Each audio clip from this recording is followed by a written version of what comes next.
La vicenda legata all'operazione che ha raso al suolo la Villa del Sole continua ad essere al centro della cronaca e i carabinieri del Centro Anticrimine Natura, guidati dal colonnello Vincenzo Castronovo, sono tornati a effettuare un nuovo sopralluogo, al termine del quale hanno sequestrato anche un'area dove erano stati depositati alcuni rifiuti in maniera irregolare.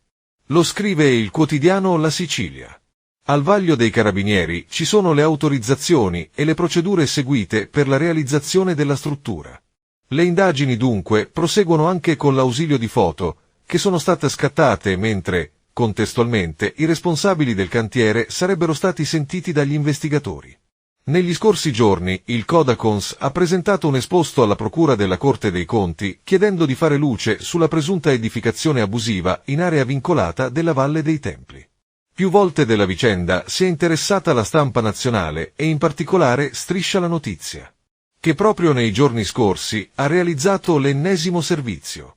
E anche della Villa del Sole si parlerà il prossimo 7 di marzo, nel corso della presentazione dell'ultimo libro di Paolo Cilona che si intitola Le ville di Agrigento, tra fatti e misfatti, quando il passato è sempre presente, in programma alle ore 16 nella Sala Zeus del Palacongressi.